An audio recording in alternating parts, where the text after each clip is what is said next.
നമസ്കാരം.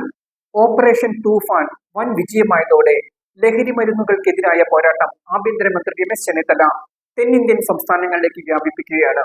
തെന്നിന്ത്യൻ സംസ്ഥാനങ്ങളുടെ മുഖ്യമന്ത്രിമാരെ നേരിട്ട് കണ്ട് സഹകരണം അഭ്യർത്ഥിച്ചാണ് ചെന്നിത്തല തൂഫാന്റെ വിജയത്തിനായി പോരടിക്കുന്നത്. ഇതിന്റെ ഭാഗമായി കർണാടക മുഖ്യമന്ത്രി DK ശിവകുമാറിനെ ചെന്നിത്തല നേരിട്ട് കണ്ടിരുന്നു. ഇന്ന് അദ്ദേഹം തമിഴ്നാട് മുഖ്യമന്ത്രി വിജയനെ നേരിട്ട് കാണുകയുമാണ്. കഴിഞ്ഞയാഴ്ച തെന്നിന്ത്യൻ DGPമാരുടെ സമ്മേളനവും തൂഫാനുമായി ബന്ധപ്പെട്ട് ചെന്നിത്തല വിളിച്ചു ചേർത്തിരുന്നു. തമിഴ്നാട്, കർണാടക, ആന്ധ്ര, തെലങ്കാന, പുതുച്ചേരി എന്നീ സംസ്ഥാനങ്ങളുടെ ഉന്നത പോലീസ് ഉദ്യോഗസ്ഥരുടെ യോഗമാണ് അദ്ദേഹം വിളിച്ചു ചേർത്തത്. തെന്നിന്ത്യൻ സംസ്ഥാനങ്ങളിൽ നിന്നാണ് ലഹരി മരുന്നുകൾ കേരളത്തിലേക്ക് ഒഴുകുന്നത്. അതുകൊണ്ട് തന്നെ ലഹരിയുടെ വേരറക്കാൻ ഈ സംസ്ഥാനങ്ങളുടെ സഹകരണം അത്യാവശ്യമാണ്. ചെന്നിത്തലയുടെ പ്രതികരണം കേൾക്കാം. നമ്മുടെ അതിർത്തി സംസ്ഥാനങ്ങളിലെ മുഖ്യമന്ത്രിമാരുമായിട്ട് ഞങ്ങൾ നേരിട്ട് കാണുന്നുണ്ട്. കർണാടക മുഖ്യമന്ത്രിയെ നമ്മൾ കണ്ടു. നാളെ തമിഴ്നാട് മുഖ്യമന്ത്രിയുമായിട്ടുള്ള അപ്പോയിൻമെൻറ്റ് ഫിക്സ് ചെയ്തിട്ടുണ്ട്. അദ്ദേഹത്തെ കാണും.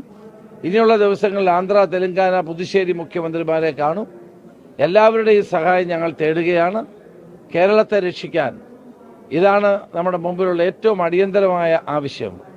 ഇന്ന് അത് സ്കൂൾ മാനേജ്മെൻറ്റുകൾ, അതോടൊപ്പം തന്നെ ആശുപത്രി, അതോടൊപ്പം തന്നെ പൊതുജനങ്ങൾ എല്ലാവരും, അതോടൊപ്പം തന്നെ ക്ലബ്ബുകൾ, സാംസ്കാരിക പ്രസ്ഥാനങ്ങൾ, ഗ്രന്ഥശാലകൾ, അതോടൊപ്പം തന്നെ ചെറുതും വലുതുമായ എല്ലാ മതസംഘടനകൾ എല്ലാവരും ഇതിൽ ഒറ്റക്കെട്ടായി അണിനിരക്കുന്നുണ്ട്. ഈ നാടിൻ്റെ ആവശ്യമാണിത്. തലമുറകളെ രക്ഷിക്കാൻ വേണ്ടിയുള്ള ഒരു ദൗത്യമാണിത്. ഈ ദൗത്യത്തിൽ എല്ലാവരും പങ്കുചേരണം.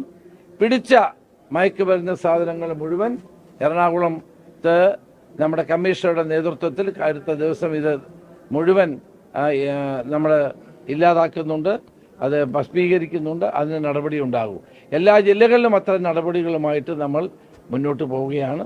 അതുപോലെ തന്നെ സ്കൂൾ ബസ്സുകളിൽ മദ്യപിച്ച് വാഹനം ഓടിക്കുന്ന സ്കൂൾ ബസ് ഡ്രൈവർമാരുടെ ലൈസൻസ് ക്യാൻസൽ ചെയ്യാനുള്ള തീരുമാനമെടുത്തിട്ടുണ്ട്.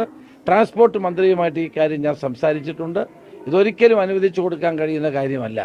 കുട്ടികളെ സ്കൂളിൽ കൊണ്ടുവരുന്ന ഡ്രൈവർമാർ മദ്യപിച്ച് വാഹനം ഓടിക്കുന്നതിന് അംഗീകരിക്കാൻ സാധ്യമല്ല.